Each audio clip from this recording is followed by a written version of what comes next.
Joia! Boa noite a todos, bem-vindos ao canal Animal TV, ao nosso canal. Faz tempo que eu não fazia uma live e hoje a live é especialíssima. Estou com meu amigo aqui, Marcelo Duarte, de novo, né, Marcelo, para conversar com a gente. E também com o doutor Jairo Bauer, um grande prazer de ter vocês dois aqui. Ainda mais com esse tema, né, bastante delicado, de certa forma, mas muito interessante, né? Sexualidade dos animais, tantas coisas que a gente pode abordar sobre isso. Eu tenho certeza que vai ser uma horinha que vai passar super rápido, mas vai ser muito interessante e muito educativa, né? A gente vai aprender bastante. E vamos lá. Eu gostaria de passar para o Marcelo, assim ele apresenta melhor o Dr. Jairo, e a gente já começa e já inicia nosso bate-papo sobre esse tema. Vamos lá. E aí, Marcelo, boa noite. Boa noite, Guilherme. Boa noite, Jairo. Boa noite a todos que estão nos acompanhando. Eu já estou craque de participar aqui das lives do Guilherme, dessa vez eu vim preparado, ó. Também trouxe os meus bichinhos. Igual eu pego aqui, deixa eu pegar os meus aqui, toda hora eu faço em 3D, assim. Dessa vez estou preparado. Ótimo. Olha, é uma alegria bastante grande participar dessa live, embora, pelo que eu tenho entendido, eu sou o que menos entende de bichos aqui, né? Porque eu conheço o Jairo, já vamos fazer 20 anos de amizade, e essa amizade gerou um livro muito bacana, que é o Guia dos Curiosos Sexo, que nós lançamos primeiro pela Companhia das Letras e depois pela Panda Books, né? Foi uma nova edição. E essa possibilidade de fazer o livro fez com que nós trabalhássemos um bom tempo juntos. E esse livro mistura um pouco de todos esses conhecimentos que o Jairo tem passado, né, ao longo da carreira dele aí como médico psiquiatra, especializado nessa questão de sexualidade, que ele passou em programas de televisão, ainda passa, na internet, em jornais. Eu tive acesso a todo esse material que ele recebia das pessoas, das respostas que ele fazia, para a gente conseguir escrever esse livro juntos. Então, durante um bom tempo, nós trabalhamos lado a lado, ali selecionando perguntas, vendo de que maneira nós poderíamos aí escrever de um jeito bacana, divertido, instrutivo, e é um livro que me deu muito prazer em assinar com ele. E o curioso, aí eu já vou contar antes de passar para o Jairo, é que no meio do processo ele falou assim, nós não vamos fazer um capítulo sobre bichos, né? Ele teve essa ideia, e se eu não estou enganado, e ele vai dizer, o Jairo tem uma irmã que é médica veterinária, e ela nos ajudou muito a fazer esse capítulo. Infelizmente, eu não lembro o nome dela, talvez tenha aqui nos agradecimentos, o Jairo também conta. Então, nós incluímos, a pedido do Jairo, um capítulo do sexo no mundo animal, que vai ser o tema da nossa live, e ficou um capítulo muito curioso, muito interessante. E, para minha surpresa, há poucas semanas, estou vendo lá o Instagram do Jairo, ele conta que ele é formado em biologia, foi no dia do biólogo. Falei, gente, eu nunca soube disso, eu não fazia a menor ideia. E aí eu acho que é um papo legal para a gente conhecer até esse lado biólogo do Jairo, que eu acho que pouca gente conhece. Boa noite, Jairo. Boa noite, Marcelo. Boa noite, Guilherme. Muito legal esse convite para estar aqui com vocês hoje, falando de dois assuntos que eu gosto muito. Primeiro é bicho, depois é sexualidade. São dois assuntos que eu trabalho há muito tempo, que eu gosto muito e que fazem parte, né, da minha prática diária, né? Marcelo falou, é verdade, eu fiz medicina em São Paulo, há muitos anos atrás, acho que vocês não tinham nem nascido, e aí eu me formei em medicina, e aí dentro da medicina eu fui trabalhar com uma área que eu gostava muito, que é comportamento, né? Que é a psiquiatria, né? A psiquiatria é a área da medicina que trabalha com comportamento. E dentro dessas questões de comportamento, existe também essa vertente da sexualidade, como que a gente trabalha a sexualidade humana. Então, ao longo do meu processo lá de residência, eu fui fazer a minha especialização dentro da residência nessa área de sexualidade humana. E eu gostava muito de falar, de me comunicar e tal, e eu comecei a escrever sobre isso no jornal, na Folha de São Paulo, isso há muitos anos atrás. E eu fiquei quase 20 anos na Folha falando de sexualidade humana. Por causa do trabalho na Folha, Marcelo, que foi até o motivo que o Marcelo me convidou para fazer o livro e tal. Da Folha eu fui para a televisão, fui fazer um programa de sexualidade na MTV. Acho que foi essa mais ou menos a época que eu e o Marcelo a gente se encontrou e ele me propôs a ideia de a gente fazer um livro, que deve ter quase 20 anos mesmo, né? Junto com essa história da TV e tal, a gente estava começando a internet de uma maneira mais profissional no Brasil, e eu tinha um site muito interessante que chamava Caliente. O site falava de sexualidade. E esse site tinha uma área do site que falava de sexualidade dos animais, né? Que foi um tema que eu sempre gostei muito, né? Eu criança, não sei o Guilherme que é biólogo, mas eu criança, assim, em casa, eu torturava meus pais para ter bichos em casa. Eu morava num apartamento em São Paulo, no centro de São Paulo. Eu tinha patinho, tinha pintinho, tinha tartaruga, tinha cachorro, tinha passarinho de tudo quanto é qualidade que vocês imaginam naquela época, assim, hoje é totalmente proibido, né? Mas naquela época, assim, existia muito essa cultura da gente ter pássaros, de criar aves em casa. Muitas, hoje a gente sabe que isso não é bacana e tal, mas enfim, na época eu tinha de um tudo lá em casa, né? E eu observava, né? Afinal de contas, eles se reproduziam e tinham filhotes. Meus canários tinham canarinhos, meus periquitos tinham periquitinhos, e meus pintinhos criavam galinhas e galos e queriam ter outros pintinhos. Então, eu sempre gostei muito dessa história. E aí, dentro do Caliente, né, do site, tinha uma área sobre sexualidade humana, e Marcelo lembrou bem, a minha irmã é veterinária, ela chama Andréia, e a Andréia foi trabalhar, fez medicina veterinária e foi trabalhar durante uma época da vida dela com animais silvestres. Então, ela ajudou a gente a escrever algumas dessas coisas e tal. Aí, muitos anos depois, acho que essa parte o Marcelo nem sabia, eu mudei de São Paulo para Florianópolis, eu queria morar num lugar mais, assim, astral, assim, tal, com mais praia, mais natureza, vim para Floripa, e aí eu resolvi me apaixonei de novo por biologia, que é uma coisa que eu sempre gostei, desde a escola, viu, Guilherme? Eu adorava. Duas coisas eu adorava, literatura e biologia. Aí eu falei, quero fazer biologia. Aí fui lá, tal, prestei vestibular de novo, mas isso eu já era um senhor, né? Já era mais velho e tal. E aí prestei biologia, entrei, e aí eu fiz aqui na Universidade Federal de Santa Catarina, né? Eu me formei há uns 5 anos, mais ou menos. E aí depois eu fiquei uns 2 anos trabalhando um pouquinho, né, com isso e tal, e aí eu consegui uma bolsa para estudar evolução do comportamento, né, com foco em sexualidade, lá em Londres. Aí eu ganhei uma bolsa, fui lá para UCL, que é uma universidade grande de Londres, e aí eu fui fazer essa área que chama antropologia evolutiva. E aí a gente olhava um pouquinho isso. Como que a gente, né, muita gente não tem essa percepção, mas somos animais, né? O Guilherme pode até falar melhor sobre isso. E como animais, a gente não está aqui à toa, a gente tem um processo de evolução, né? E várias questões foram sendo selecionadas ao longo da nossa evolução, inclusive, né, o nosso comportamento sexual. Então, essa é um dos focos da minha posse. Então, esse é o resumo da ópera. Vamos lá, ó. Eu gostaria de mandar um salve aqui para tanta gente que está escrevendo, né? Ó, a Ione, o Carlos, que é lá de Teresina, no Piauí, Ana Beatriz, cadê? Eu vi tanta gente aqui, me mandou, ó, salve para todo mundo aqui do Brasil todo, do Mato Grosso, Goiás, eu vi aqui de Manaus, já passou, o Ian, canal Família Albuquerque, Carlos Filho, enfim, todo mundo, um grande salve para todo mundo que está acompanhando, mandando perguntas, a gente vai tentar responder tudo aqui, né? Vamos ver se dá tempo. Daniela. Eu vi uma pergunta bem legal aqui. Qual, que Marcelo? eu gostaria de fazer para vocês, porque eu vou fazer o papel aqui de quem não sabe nada. Vocês sabem tudo. O Diogo Correia, ele pergunta se os animais eles só se relacionam sexualmente para reprodução ou eles sentem prazer também, né?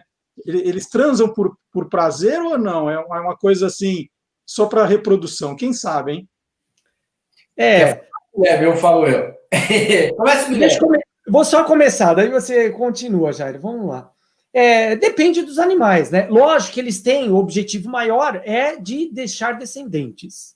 Mas se nós trouxermos para os primatas, nós somos primatas, assim como o Jair falou, né? Nós somos animais e somos primatas, a gente tem muita coisa parecida com os grandes primatas, principalmente, que são os gorilas, orangotangos, chimpanzés e bonobos. E nós, seres humanos. São 5 grandes primatas, espécies de grandes primatas no mundo.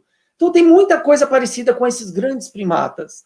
Lógico que eles evoluíram, né, desenvolveram adaptações e comportamentos diferenciados. Se nós pegarmos assim os bonobos, que pouca gente conhece até, que antigamente era chamado de chimpanzé pigmeu, mas o pampaniscus, o nome científico deles, eles têm um comportamento bem diferente, com a sexualidade bem aflorada, assim. Existe homossexualidade entre eles, existe masturbação entre esses macacos, tal. Eles são bem diferentes dos chimpanzés. E nós temos um pouco de cada um desses grandes primatas também. Então, eles, no caso desses aí, eles transam, eles fazem sexo só por prazer.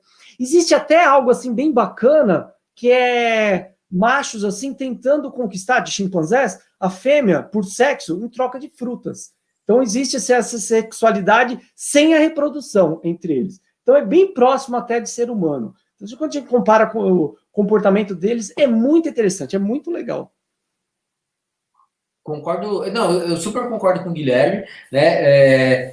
Durante muito tempo se falou, né, que os animais, ou boa parte dos animais, tinha o comportamento sexual unicamente para fins reprodutivos, e a gente sabe que não, né? Quanto mais a gente se aproxima do ser humano, esses grupos mais próximos, tem, né, outros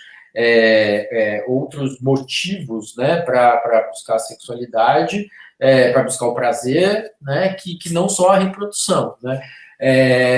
Se você pensar muitas vezes em gatos, em cachorros, muitas vezes eles têm também alguns comportamentos que chamam a atenção da gente, tal, que não são exatamente para fins reprodutivos, mas que eles estão, né, eles estão se estimulando ou buscando estimulação porque dá algum tipo de retorno para eles.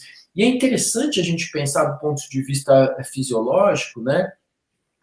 Porque a relação sexual, ela provoca uma sensação de bem-estar na gente, né? Então, por uma série de liberação de substâncias, essas substâncias são liberadas quando a gente, né, tem vida sexual, ou quando a gente se masturba, ou quando a gente tem um contato sexual, e isso provoca uma sensação de bem-estar. E nos animais não é diferente, né? Então, assim, muitas vezes eles buscam, né, essa atividade sexual como uma forma de recompensa, como uma forma de prazer. E são outras, e isso não é só o sexo, né, que causa prazer e que acalma os animais, né? Então, por exemplo, o Guilherme falou dos primatas, a gente sabe que vários primatas, eles têm um comportamento muito interessante, que é o comportamento de grooming, né? Que é o grooming, eu não sei como a gente traduz, mas catação. Catação, né? Né? Eu adoro fazer isso na minha mulher, na Raquel, ela é bióloga também, a maioria conhece, fico às vezes fazendo carinho na cabeça, e o que os macacos fazem de tirar bichinhos, eles, né? Isso é relaxante, muito legal, para nós também, né? Exatamente. Quando tá lá o macaquinho catando os piolinhos na macaquinha, a macaquinha catando os piolinhos no macaquinho e tal, assim, além de tirar o parasita, né, de tirar o piolinho, esse toque é um toque que produz um bem-estar, uma calma. Isso até é uma das formas de apaziguar grupos, né? Então, às vezes, os grupos de primatas são né, tem muita briga e etc., mas um jeito de você se colocar naquele grupo politicamente, ser aceito, etc., é praticando grooming, né? Que é essa busca é um tempo que você dedica para tirar os parasitas dos outros e que dá um bem-estar. E quem sabe eles deixam isso fazer parte do grupo. Tem uma outra bem bacana aqui que eu também não sei, queria que vocês me explicassem. É o Davi que mandou. Tem animais monogâmicos ou não? Essa coisa de espalhar aí com um monte de fêmea, tal, funciona para todo mundo, hein? Vamos lá. Quer que eu vou começar de novo, vamos lá. Existem sim. No caso dos mamíferos e dos primatas, como eu comecei a falar de grandes primatas, isso é muito raro entre os primatas. Tem com o ser humano, mas por questões morais ou religiosas, tal. Porque os grandes primatas, gorilas, chimpanzés, bonobos e orangotangos, eles não são monogâmicos, ou seja, eles não têm um único parceiro. É só aquele chimpanzé chamado Zé com a... Não, eles trocam muito de machos e fêmeas. Então, isso é importante para eles também, porque tem o que nós chamamos na biologia de variabilidade genética. Então, não fica sempre o mesmo pai. Então, isso tem uma variabilidade maior, que é importante, assim, até para doenças, né? Para ter animais mais resistentes. Agora, com outros grupos de animais, é mais comum ser um animal monogâmico, com as aves, por exemplo. Então, os papagaios, araras, cisnes, águias, arpia, por exemplo, que é a maior águia aqui do mundo, uma das maiores do mundo, aqui do Brasil, inclusive. Então, são animais monogâmicos, formam casal e ficam o mesmo casal para a vida toda. Ah, mas nunca vai ficar com outro parceiro? Às vezes morre o macho, a fêmea, ele pode acasalar, ou ela conseguir um outro parceiro. Senão eles ficam o mesmo pinguim, assim, a vida toda. Com ave é muito mais comum do que com mamíferos, né? Com nós. E até uma curiosidade rapidinho, que é bem bacana, tem gente que tem um papagaio em casa, é legal ter um papagaio arara legalizada pelo IBAMA, vamos lá. Tem um papagaio e ele só fica... Tem gente que fala isso para mim, ele só obedece minha mãe, e ele bica todo mundo, e só gosta da minha mãe dentro de casa. Por quê? Ele pareou, que a gente fala, com aquela pessoa, e formou o casal. Então, como ele é monogâmico, só gosta daquela pessoa dentro de casa. Isso é bastante comum, esse comportamento, e é muito interessante. Jairo, tem mais alguma coisa? Não, isso que o Guilherme falou é verdade, né? Assim, entre os primatas, assim, a monogamia não é muito comum. A gente tem algumas espécies de primatas que são um pouco Gibão, eu acho, tem um outro. O gibão, por exemplo, mas acredita-se que seja mais por uma escassez de possibilidade, assim, uma falta, como eles ficam muito distantes geograficamente uns dos outros, né? Então, muitas vezes, é difícil ter a oportunidade de ter, né, e isso é muito comum em biologia, né, Guilherme? A questão de... A questão ambiental, ela muitas vezes é muito definidora de alguns padrões de comportamento. Então, para a mesma espécie, em duas situações ambientais muito distintas, você pode ter um padrão de comportamento ou outro padrão de comportamento, né, a mesma espécie, né, mas em função de restrições, você tem menos recursos, menos alimentos, ou uma distribuição mais longínqua, né, de outros membros da mesma espécie e tal. Então, isso pode definir, muitas vezes, um padrão de comportamento, né? No caso das aves, isso que o Guilherme fala é verdade, assim, é muito mais comum, né, você achar alguns padrões de relação monogâmica em aves, embora, assim, a gente também tenha percebido com algumas pesquisas que tem um fenômeno que mesmo estando num casal, né, o macho tem a fêmea tem o macho, eles fazem linha, eles estão juntos o tempo inteiro e tal, mas às vezes, né, quando o macho vai dar uma volta, a fêmea pode dar uma escapada contra o macho, e ele também no caminho pode, que a gente chama de extra pair copulation, né, que são aquelas relações fora do teu par habitual, quer dizer, você tem o teu parceiro, a tua parceira, né, eles têm ali a relação monogâmica, mas de vez em quando, surgindo uma oportunidade, pode acontecer. Mas eles estão traindo, mas né, não é isso, assim, traição é um conceito muito nosso, né, é um conceito humano, baseado em questões sociais, culturais, como o Guilherme bem falou, né, para eles é uma oportunidade, e do ponto de vista biológico, você introduz essa variabilidade genética que o Guilherme falou também, que é muito importante, né, se você tem todos os filhotes, né, com o mesmo registro genético, quer dizer, a mesma possibilidade de variação genética, porque o pai e a mãe são os mesmos, né? Se você consegue ter uma interferência ou uma diferença nessa possibilidade, diante de uma situação nova, diante de uma mudança ambiental, eventualmente, né, você criou, né, uma variabilidade que vai trazer uma vantagem adaptativa para aquela linhagem. Então, isso é interessante da gente pensar, né? Verdade. Eu vi uma outra pergunta aqui que me fez lembrar daquele seriado Família Dinossauro. No Família Dinossauro, o Dino da Silva Sauro, ele tinha que fazer a dança do acasalamento antes de namorar com a Fran, a mulher dele. E aí o Luiz Carlos Leite pergunta como era o acasalamento dos dinossauros. Que tudo bem, um dinossauro pequenininho, mas aqueles grandões, hein? Não era nada fácil. Não era nada fácil, né? A gente, no caso dos dinossauros, assim, da paleontologia, nós temos algumas teorias, suposições, é difícil ter provas, né? É impossível ter uma prova concreta ali, visual, né? Não tem como, né? Os bichos se extinguiram. Lógico que a gente tem é muita coisa, por exemplo, o cuidado parental, que é aquilo, a reprodução, e se os dinossauros cuidavam dos seus filhotes, a gente acredita que sim, porque as aves que são dinossauros atuais, né, elas vieram de uma linha de terópodes, eu já falei isso no canal, então as aves cuidam dos seus filhotes, todas elas têm esse cuidado parental. Entre os répteis, as cobras não cuidam, os lagartos não cuidam, as tartarugas não cuidam, botam os ovos lá e vão embora. Só o caso dos crocodilianos, jacarés e crocodilos, que a mamãe cuida lá dos ovos, tal, cuida dos filhotes durante o período. Então, mas nas aves, que são os dinossauros, aí tem esse cuidado parental, tal. Agora, a cópula ali, a reprodução mesmo, a gente não sabe direito. Lógico que existia, né? Eles são animais assim. Cada grupo de animais tem um comportamento diferente. Então, dependendo do grupo de dinossauros, poderia ter um comportamento diferenciado de acasalamento. A gente não sabe direito. Agora, a corte, que é o namoro que foi perguntado, isso sim. A gente tem certeza, como as aves, todas elas fazem a corte, que é o namoro, com os dinossauros isso certamente tinha. Como tem com os crocodilianos, tem em outros animais também. Aliás, eu falei em crocodiliano rapidinho aqui. Os jabutis, eu acho que são os que mais fazem barulho na hora da cópula, na hora do acasalamento. Eu tenho jabutis em casa, todos legalizados pelo IBAMA, e quando eles acasalam, o macho ele faz muito barulho. Eu não sei imitar, não vai perguntar, Marcelo. Marcelo tem essas pegadinhas comigo. Mas eles fazem muito barulho. Então tem a cópula, tem o namoro, tem o acasalamento e o cuidado parental em alguns. Dinossauro provavelmente tinha alguma coisa assim. Hoje é essa coisa que... Não, fala então.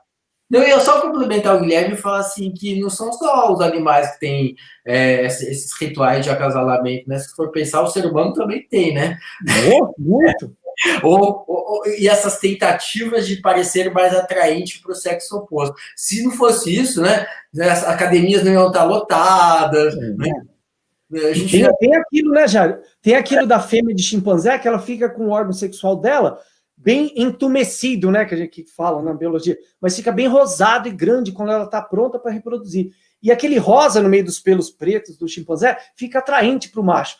E a mulher tem isso também, só que é na boca, né, que deixa a boca mais sensual, é o batom, e hoje em dia a moda da boca mais, né, os lábios mais carnudos, é igual Angelina Jolie, virou a moda. Então é atração também, né? E os meninos, tudo na academia, comprando carro. Rogério, e essa parte de fazer a corte, né, que a gente está falando, como é que é essa questão de beijo, né? Tem também, além de ficar tirando piolinho, como vocês já falaram aí, tem essa coisa de beijo, carinho antes, assim, de preparar umas preliminares, assim, na vida animal? Pois é, Marcelo, essa pergunta é boa. Beijo, beijo. Assim, você tem aquelas... Você tem muitos animais, o Guilherme talvez saiba melhor do que eu, mas assim, muitos animais, eles se lambem, né? Eles vão muito o odor, o cheiro, é muito importante nessa questão da identificação, ou até do estímulo sexual, tal. Então, o Guilherme lembrou muito bem o exemplo dessa dilatação, né, da vulva, do chimpanzé e tal. Outros animais também têm sinais, eles mudam, né, durante a fase do estro, né, o do cio e tal, né. Então, você tem aí algumas coisas. Mas eu acho que a questão do beijo e o peso que a gente dá para o beijo, né, também é uma coisa muito humana, né? Essa história do beijo ser um momento de intimização, de ser o momento que você está próximo do outro, a intimidade, quase ou as preliminares, né, que são importantes. Eu acho que essas questões têm mais a ver com a espécie humana. Embora a gente tenha, né, você sabe que, por exemplo, o cachorro, né, quando a cadela está no cio, ela também, né, tem a vulva ficar mais entumecida, a fase em que ela está ovulando coincide com a fase do sangramento, né, é o período, e aquele sangue de alguma forma, o cheiro, o odor atraem, né, o macho, e muitas vezes o macho, na preparação para a relação sexual, muitas vezes ele lambe a vulva, né, e isso pode também funcionar como uma espécie de estímulo que vai ter talvez uma dilatação ainda maior, uma facilidade para a penetração, um aumento da lubrificação vaginal, e por aí vai, né. Então, os mamíferos, eles guardam, muitas vezes, alguns padrões né? Que são quase como toolkits, né? Na verdade, são padrões que a gente vê em várias espécies, né? É verdade. Na verdade, assim, a gente não sabe quando surgiu, né, Jairo? Surgiu o beijo humano. Acho que foi quando o sexo passou a ser face-to-face, que a gente fala, né? E surgiu isso do beijo com língua, já que é uma região, assim, bastante sensível, né? Que estimula bastante. Entre os animais, as pessoas confundem ver o cachorro lambendo, acho que é beijo. Aliás, o Dr. Jairo vai poder explicar melhor. As pessoas ficam deixando o cachorro, o gado lamber a boca, o que é errado, né, pessoal? A gente sabe que ele lambe, né? E pode ter micróbios, enfim, né? Micro-organismos aí, deixar lamber a boca. Se a gente quer passar um carinho, eu amo o meu cachorro, o carinho com as mãos ou com palavras, ele vai entender bem, né? Então não precisa deixar lamber a boca, né? Mas esse do beijo é bem interessante. No caso, eu falei de bonobos e tem esses macacos que eles beijam assim. Tem um livro bem legal que eu tenho aqui, depois eu indico para vocês, que é de um primatologista que eu adoro, que é o Frans de Waal, que ele fala Eu Primata, que é um holandês assim que estudou os bonobos, tal, que são esses macacos aqui. Como eu disse, parecem uns chimpanzés, né? Eles são mais peludos, tal, que eles, como eu falei, se masturbam, existe homossexualidade. É muito legal ver sobre esses bichos aqui, sobre os bonobos. E eles usam a língua também, eles se beijam. Até numa descrição do livro aqui, o Frans de Waal fala que no zoológico lá de Amsterdã, um tratador de animais trabalhava com chimpanzés, que tem um comportamento diferente. E um dia depois foi trocado, esses animais chegaram os bonobos, e limpando lá o recinto dos bonobos colocando alimento, uma fêmea de bonobo chegou na grade e fez um beicinho lá, e o cara chegou perto, o tratador, ela enfiou a língua dentro da boca do tratador, deu um beijo de língua nele. Então, esses macacos aqui utilizam bastante o corpo, eles têm a sensualidade, assim, muito aflorada, assim, inclusive com a língua, né? Eu achei muito interessante isso nesse livro aqui, que é bem legal. Marcelo, só pegando uma carinha com essa fala do Guilherme, essa atividade sexual dos bonobos, né, assim, eles são bastante ativos sexualmente, né, e isso que ele falou é verdade, né, assim, macho com macho, fêmea com fêmea, macho com fêmea, macho com filho, filho com pai, filhote com adulto, olha, fazendo um face-to-face, né, né, essa questão, assim, porque se você for pensar em muitos outros primatas, o sexo é sempre feito, não é cara a cara, né, é por trás. Mas alguns primatas se aproximando do ser humano têm essa modalidade, né? E aí, nos bonobos, eles acredita-se que a questão dessa sexualidade aflorada é uma das formas de reduzir violência no grupo. Os bonobos são animais muito, mas muito, muito, muito mais tranquilos e pacíficos do que o chimpanzé. O Guilherme está mostrando ali algumas posições e tal. O chimpanzé ele é complicado, ele é agressivo, ele faz infanticídio. Então, se o macho conquista um outro grupo, ele é capaz de matar todos os filhotes dos outros machos para poder reproduzir-se mais rapidamente com as fêmeas daquele grupo e gerar os seus descendentes. Então, o chimpanzé é mais belicoso, ele é mais agressivo. O bonobo, embora seja geneticamente muito, muito, muito parecido com o chimpanzé, ele tem um padrão de comportamento totalmente diferente. E aí, né, em biologia você sempre tem muitas teorias, uma das teorias é que a sexualidade, ela dá uma suavizada nesse comportamento deles, né? Isso é interessante da gente... É bem, faça amor, não faça guerra, né, deles. É bem isso. É bem isso. Tem coisa muito interessante aqui nos comentários de perguntas. O Matias, ele pergunta dos peixes, né? Como é que é a questão de vida sexual dos peixes, se existe, como eles se reproduzem. E a Ana Beatriz fala das baratas, e eu já vou esticar a pergunta dos insetos. Então, insetos e peixes. Como é que funciona isso aí, hein? Vamos lá. Antes, pessoal, vão escrevendo de onde vocês são, para a gente mandar um abraço. Maxwell Pantaneiro, lá do Pantanal, o pessoal do Ceará está presente aqui. Enfim, vamos lá. Agora, isso é legal, Marcelo, porque tem alguns animais, eles não têm um toque, assim, não tem a troca de gametas que a gente fala, ela não precisa chegar próximo. Alguns anfíbios são assim. Alguns têm, o macho fica abraçadinho com a fêmea lá, ela vai de sapos e rãs, ela vai botando os ovos e ele vai jogando o espermatozoide em cima, vai fecundando desse jeito, o abraço nupcial que chama. Mas tem outros que não. Não é o amplexo, Guilherme, que eles chamam? Amplexo, um negócio bem bacana de anfíbios, assim, né? Tem o canto, né? Vai emitindo som, que é o namoro deles, no escuro, né? Não dá para mostrar cor igual ave, né? Então ele vai, a fêmea, o macho canta bastante, a fêmea fala, acho que esse é bonitão, esse é mais forte, escolhe um ou outro, aí tem esse abraço tal, enfim. Outros não, a fêmea só deposita o ovo e o macho vai lá e joga lá o esperma dele e fecunda desse jeito. É bem interessante. E os peixes também. Muitas fêmeas botam ovos, o macho só vai lá. Então não tem o toque. Então cada um de um jeito. As aves, por exemplo, tem toque, assim, elas chegam próximas, mas ele não tem, o macho não tem o pênis, assim, igual o mamífero. Então eles esfregam a cloaca, que a gente chama, né? Então ele vai esfregar ali um pertinho do outro e tal, e tem essa troca de gametas desse jeito. Cada animal, cada grupo é de uma forma interessante e diferente, né? Isso é bem legal. Marcelo, a questão de peixes e insetos é que são grupos assim, gigantescos. Então, assim. De insetos é Pois é, então, e aí, assim, você tem vários padrões possíveis, né? O Guilherme me corrige se eu estiver errado, mas tem algumas espécies de peixe que tem um fenômeno super interessante que eles podem. Entre aspas, mudar de sexo de acordo com a distribuição. Então, vamos supor que tinha um peixe anjo, por exemplo.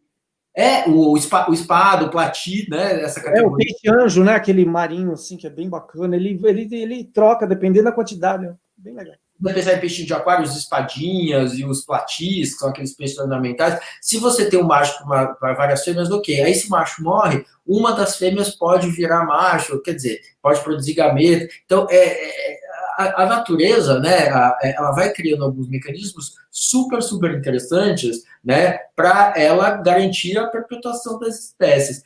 Aí o Guilherme me corrige de novo se eu estiver errado, mas entre lá algumas espécies de lagarto e até de alguns peixes, pode acontecer em alguns momentos de uma restrição ambiental muito severa e da ausência total de um parceiro.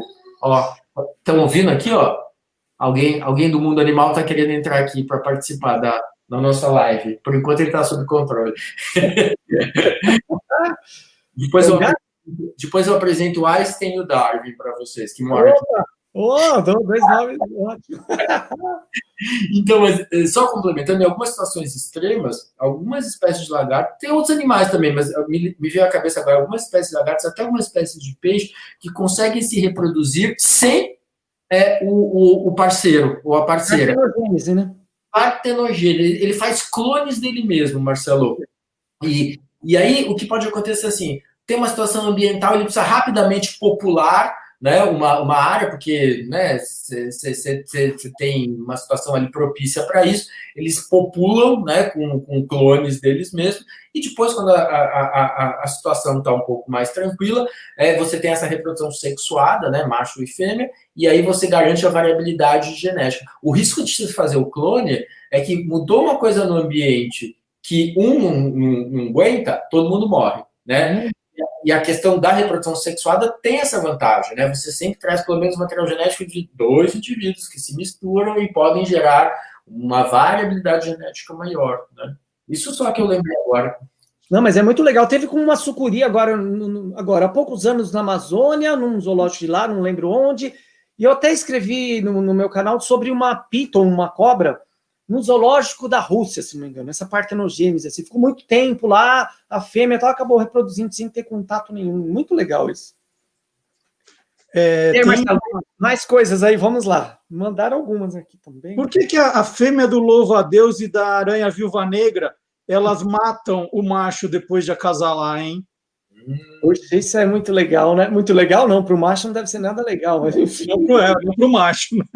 Imagina a fêmea de aranha chama viúva negra, né? Nossa, o nome puseram.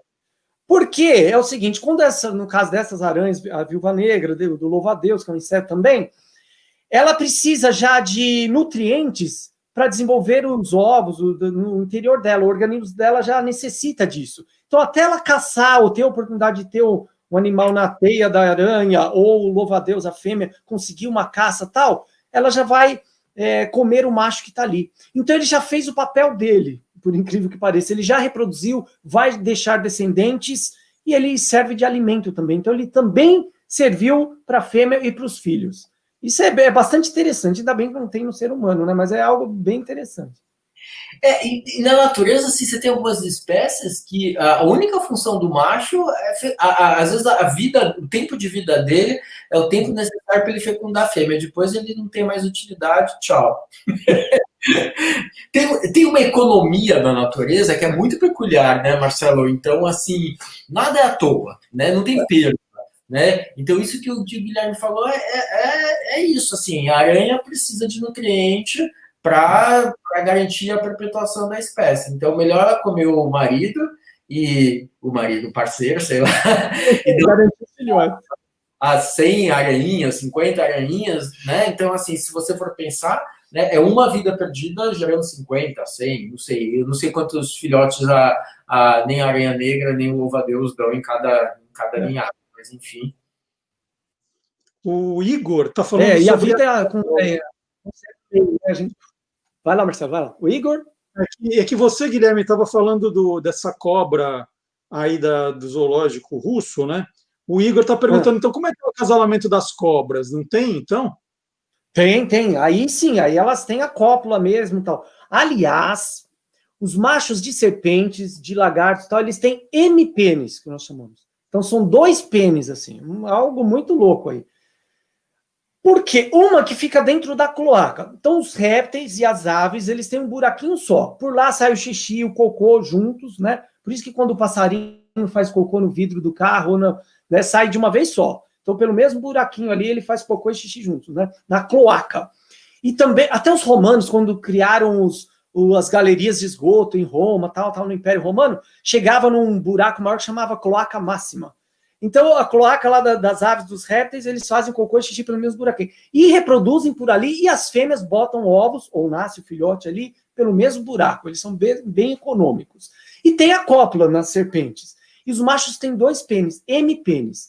E o legal, quer dizer, legal não sei, né, para a fêmea, mas eles têm vários ganchos no pênis do macho, assim, várias pontinhas, parece espinhos, assim. Por que isso? Porque não tem como a cobra abraçar a fêmea. Não tem braços, né? Não tem pernas e tal. No máximo ele vai se enrolar um pouco ali. Mas com esses ganchinhos fica preso na cloaca dela e ele garante que está passando os gametas, está reproduzindo. Porque senão ela se mexe um pouco, escapava, tal, seria difícil. Então a natureza deu isso para o macho de serpente, de ter 2 pênis tal, e ele reveza isso, já tem estudos que mostram isso. E esses ganchinhos prendem direitinho ali para ter a reprodução. E cai naquilo também. Então, alguém perguntou aí no começo de cobra, se tem a fêmea atrai morgia vários machos. Não é que é morgia.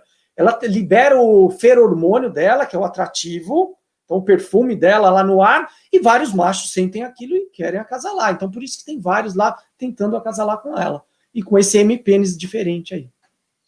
Jairo, você sabe como o porco-espinho transa? Com o maior cuidado.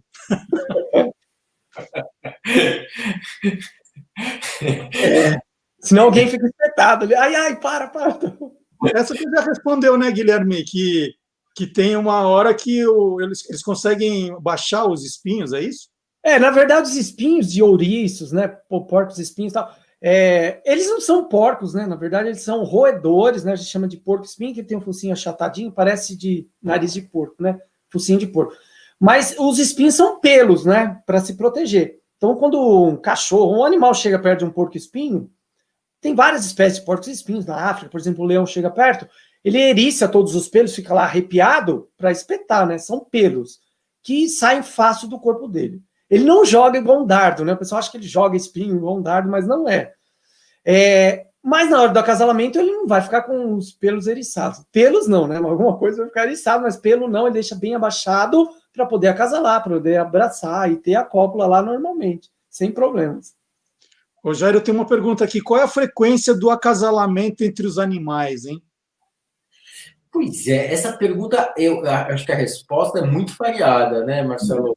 vai depender do animal, da espécie. Por exemplo, se a gente pensar em alguns mamíferos, né, a égua ou a cadela, ou a gata, ela vai ser receptiva, né, no estro, né, no período que ela está fecundando e que ela tem uma preparação, né, toda especial para a relação sexual. Então, entre os cachorros, por exemplo, o cio pode vir de 6 em 6 ou de 8 em 8 meses, tal. Fora desse período de cio, ela não permite a aproximação do macho, né, então, isso vai definir, então, essa frequência. Nesse período de cio, dependendo da situação, dependendo de onde ela está, ela fica receptiva alguns dias, pensando na cadela, né? E se não tem controle, ela pode até ser fecundada por vários machos, né, nesses dias que ela tá receptiva. Outros animais, eles copulam uma única vez na vida, né? Primeira e última, né? Como é o caso do macho, da viúva negra, tal. E muitas fêmeas também têm uma única cópula na vida, né? Vai depender também muito, Marcelo, isso é um conceito que é legal o pessoal sair daqui, né? A gente fala muito dessa história de padrão de comportamento sexual, tal, mas isso depende muito, muito, muito das questões ambientais, né? Então, se naquele momento você tem mais recursos, se você tem mais alimentos, se você tem uma facilidade maior, né, de espaços para esses animais se encontrarem, obviamente eles têm uma frequência maior. Por isso que quando a gente vê essa situação tristíssima que aconteceu no Pantanal, que está acontecendo na Amazônia esse ano, esse recorde de queimadas, essa situação super complicada ambiental, né, com um viés político também bastante importante e tal. Quando a gente pensa nisso, né, isso pode estar impactando o futuro de uma série de espécies, né, porque com menos recursos, né, a prioridade para o animal não é a reprodução, né, é a sobrevivência, né. Então, assim, o animal, ele aloca o tempo dele basicamente em busca de recursos, né, defesa, né, e reprodução, né.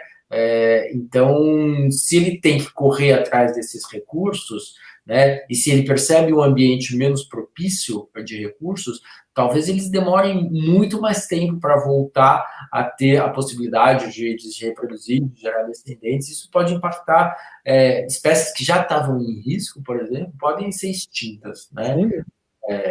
Então, essa é uma questão ambiental, e é importante a gente ter essa noção, né, que assim, nada é desvinculado, né, então isso depende muito das condições ambientais.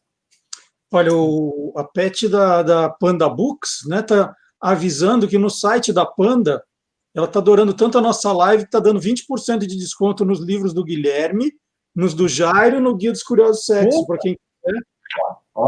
Aqui, ó. O Jairo tem 4 livros pela Panda, mais o Guia dos Curiosos Sexo. O Guilherme tem outros 4, ó, tem 9 livros lá com 20% de desconto para quem se interessar. E legal. Tem o Eric Guedes de Lima, que vocês estão falando do macho aí que morre logo depois de copular, ele está perguntando do rato marsupial. O que acontece? É isso também? Ele se cansa que morre depois? É verdade. Antes de responder, deixa eu mandar um abraço aqui. O pessoal do Ceará, eu já falei.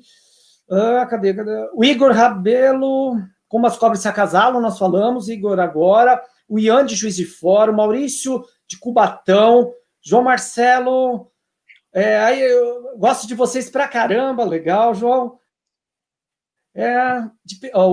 O Erison Lira de Pelotas, Rio Grande do Sul. José de Joinville. Jardim Edilene.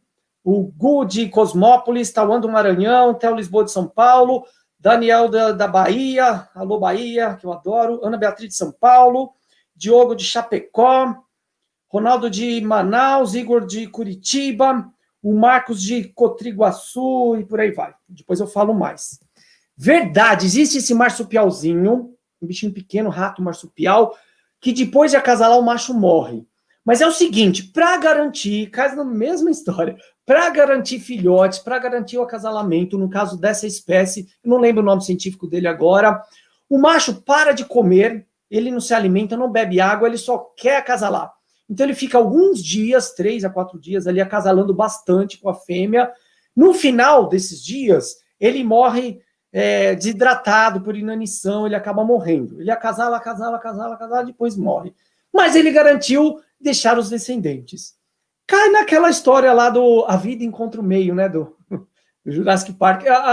As aranhas evoluíram de uma maneira, o louva-a-Deus, no caso desse marsupial, cada animal, cada grupo de animais tem uma fórmula de evolução, de adaptação e de deixar seus descendentes.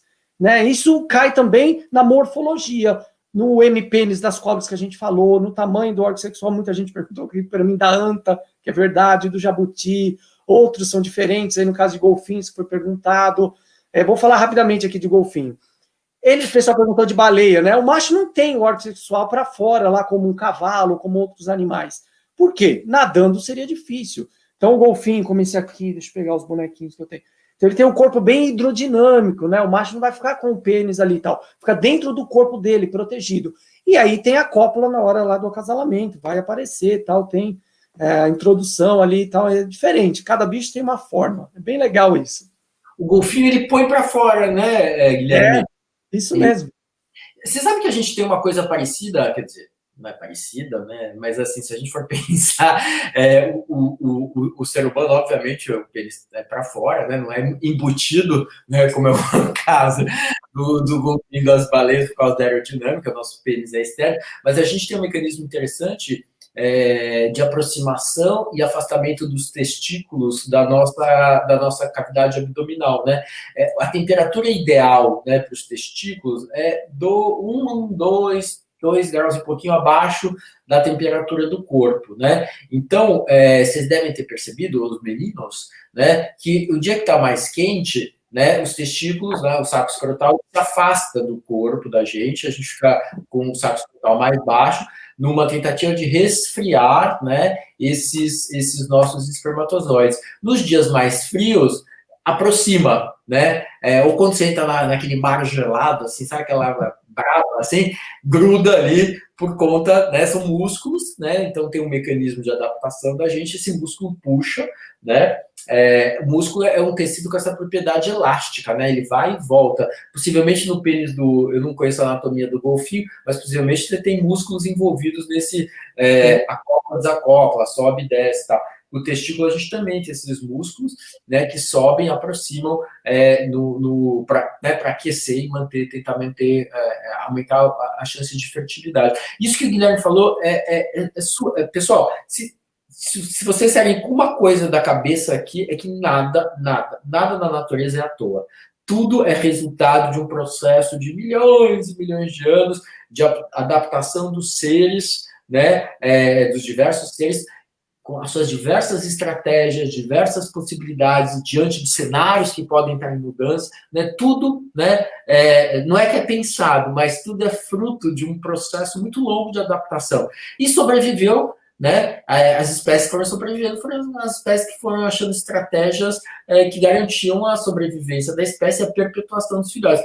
Então, o caso desse marsupial eu nem lembrava, mas isso que o Guilherme falou é verdade. A função biológica dele naquele momento é fecundar a fêmea, né, gerar possivelmente mais descendentes, né, e aí já a missão cumprida. Se a gente for pensar, né, cada casal tem que gerar pelo menos 2,1 descendentes, né? Não dá para a gente fragmentar, né, 2,1, mas tem que gerar pelo menos, né, 2,1 descendentes para você ter uma taxa de reposição populacional, né? Se cada casal gerar só um filhote, né, ao longo da evolução da espécie, isso vai diminuindo tremendamente, né, o número de indivíduos. Então, assim, as estratégias são pensadas também para termos, em termos numéricos, né?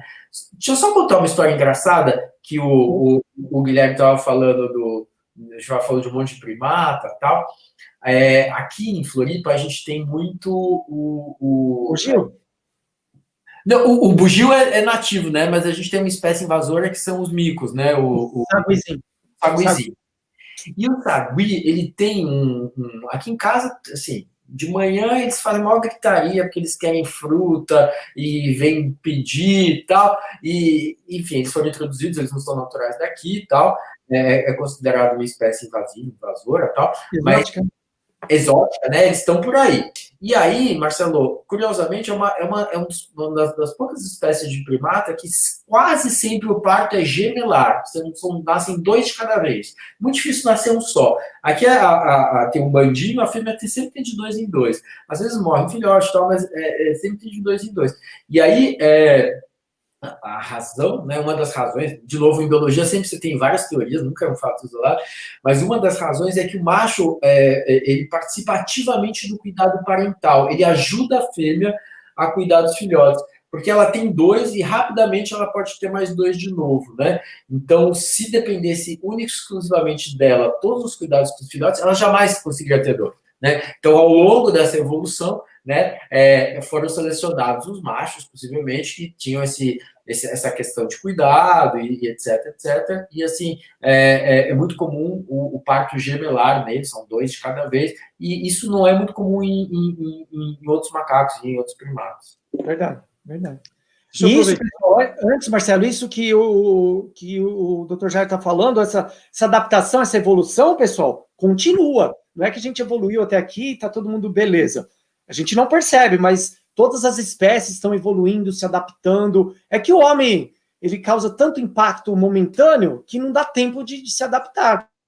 Mas, assim, os animais, todas as espécies, para sobreviver, estão se adaptando, né? Não tem, eu falei agora do filme Jurassic Park, a vida encontra o meio, né? E é verdade. Fala, Marcelo. Que está falando, né, que é o site da Panda Books, que é onde tem os livros. E aproveitando que a gente está falando desse tema, o panda também tem uma fama aí de ser difícil de reproduzir, né? Tem umas histórias que em cativeiro tem que passar filme de outros pandas. A história do panda, o que acontece, hein? Os estudos mostram que na natureza, o panda já é um animal, todo bicho assim que é muito especialista, ele tem, a história mostra isso, né? A evolução, né? Ele tende a desaparecer, ele ficou muito especialista. Então, o panda ele só vive nas montanhas da China e só come broto de bambu. Mico-leão dourado, outro exemplo, só vive em Mata Atlântica primária, bem preservada. O guepardo, que é um animal que corre muito e caça praticamente só gazela de Thompson. Então, os animais muito especialistas, eles tendem a desaparecer, eles ficam muito numa linha ali muito tênue, né, de desaparecimento. Diferente de um gambá, que vive em qualquer lugar, de um sagui, que se adapta a tudo, né? Enfim. O panda, ele só acasala, a fêmea só fica reprodutiva de 24 horas a 72 horas. Então, um período muito curto no ano todo. E o macho tem que estar por perto, sentir o cheiro dela para ir lá, acasalar e tal. Em cativeiro, o comportamento muda bastante do que é. Eu trabalhei bastante em zoológico, né? Então, muda bastante do que é na natureza, isso também é um problema tal. E muitos filhotes que nascem não tiveram aprendizado de saber como se comportar, de como a fêmea é, de como o macho se comporta na natureza. E daí precisa ter um filme, às vezes, e funciona. Esses zoológicos da China funcionam bastante. Então, filme lá do casal acasalando, né, cruzando, para os jovens ali aprenderem e acasalarem também. Um filme pornô de panda, né? Vamos dizer assim. Tutorial, né? Não é filme pornô, é tutorial. Tutorial, verdade, é um tutorial, para aprender como se faz. Olha, você pode estar dando uma boa desculpa pro povo aí, hein? Tô vendo. Cuidado. Você tá vendo, menino? Tutorial, tutorial. O Marcelo falou que é tutorial. Eu vi uma live do Guilherme e está dizendo que é tutorial. Podemos ver. Deixa eu ver outra. Porque agora estamos perguntando. Tem uma pergunta aqui da hiena. A hiena tem alguma coisa de diferente? Então, que apareceu essa pergunta aqui. Queria saber se tem alguma coisa diferente a hiena. Quem está perguntando é o Ricardo Costa. Eu vou falar o que eu sei, depois o Guilherme completa, que ele é mais pro nesse aspecto. A hiena tem um fenômeno interessante, né? Que ela tem um mega clítoris, né? O clítoris da hiena é muito maior do que o pênis dos machos. Acho que o Guilherme voltou. Achei que tinha voltou. Então, ela tem um clítoris muito grande, maior até do que o pênis dos machos. Ela é maior do que os machos, né, em geral. E o Guilherme estava falando no começo dos animais monogâmicos, e, enfim, os animais que não são monogâmicos, eles têm algumas possibilidades. Uma delas é a poligamia, né? A poligamia um indivíduo de um sexo se relaciona com vários indivíduos do outro sexo, né? Então, você tem a poliginia, né? Que é um indivíduo macho que se relaciona com várias fêmeas, e você tem o caso da hiena, que não é uma poligamia, mas é as inversas, é a fêmea que se relaciona com vários machos. E ela que manda, viu, Marcelo? Então não é só o clitóris dela que é grande, não. Ela manda, ela escolhe o macho que ela quer, né? E possivelmente esse clitóris grande tem a ver com hormônio, né? São estimulações hormonais que fazem ela ter esse clitóris grande. Aliás, só antes do Guilherme falar, passar a bola para o Guilherme, mulher, homo sapiens, ser humano, que começa a fazer academia e entra na vibe de tomar hormônio anabolizante, também pode crescer o clitóris. Ótimo, ótimo. Hormônio nunca, né? Ali, das hienas, é só uma curiosidade, quando os primeiros europeus chegaram na África, né, colonizando a África e tudo mais, eles achavam que o animal era hermafrodita, né? Os dois tinham o pênis, achavam que era, mas era o clitóris dela bem avantajado da fêmea. E a galinha, hein? Como é que a gente define quando é que vai nascer o pintinho e quando vai ficar só o ovo? O que tem a coisa a ver com o acasalamento? Total, né? A presença do macho, né? Então, o ovo que a gente come e compra em supermercado, vem na caixinha e tal, não é um ovo fecundado, né? Tem que ter o galo junto com a galinha para ter aquela.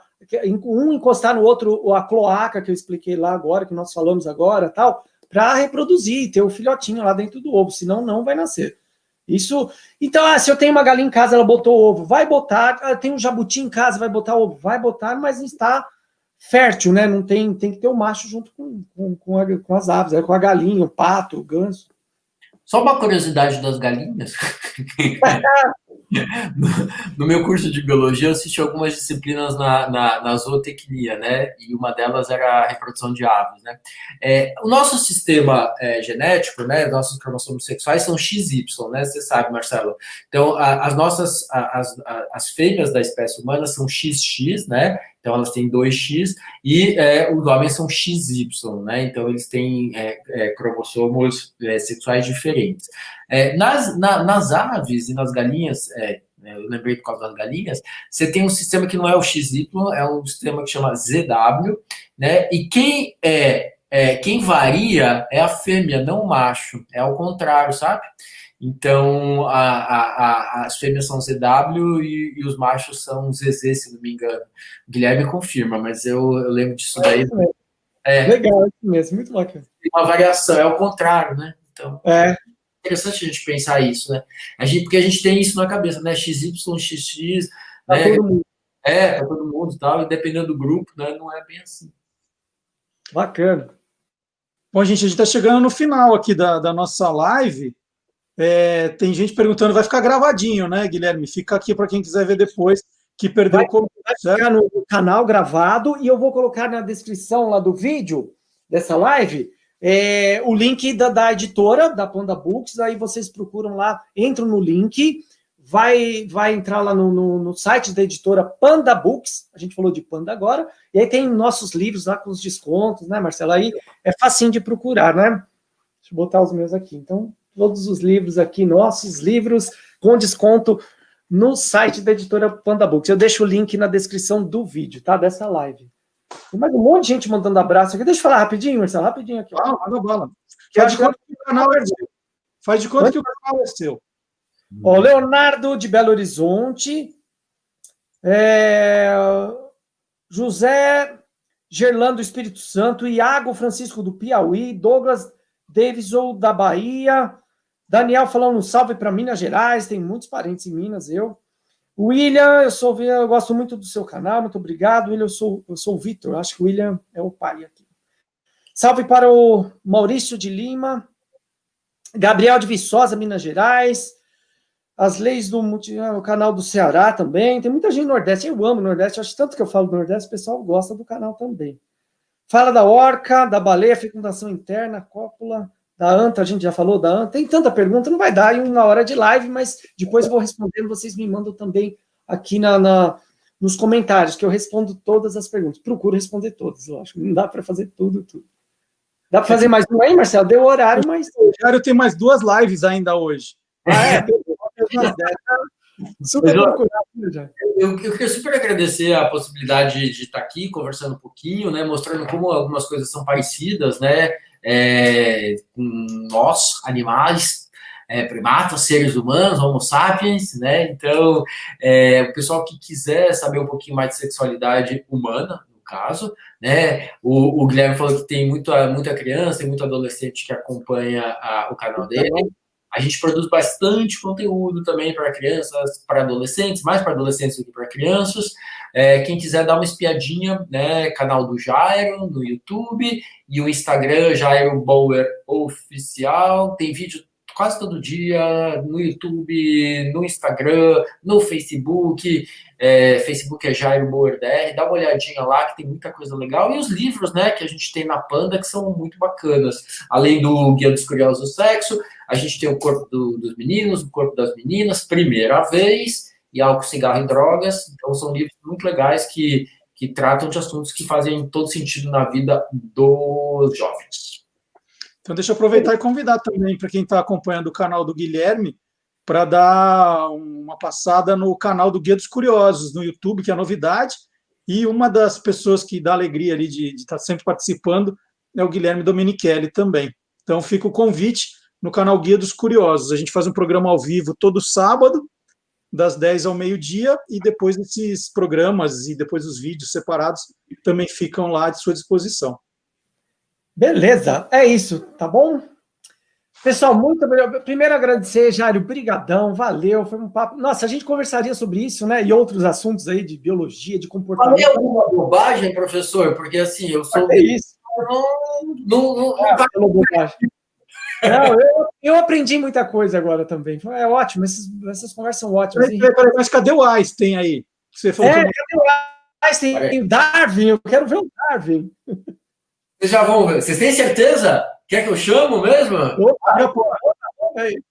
São 2 monstros da biologia. Peraí, já chamo. Vai lá.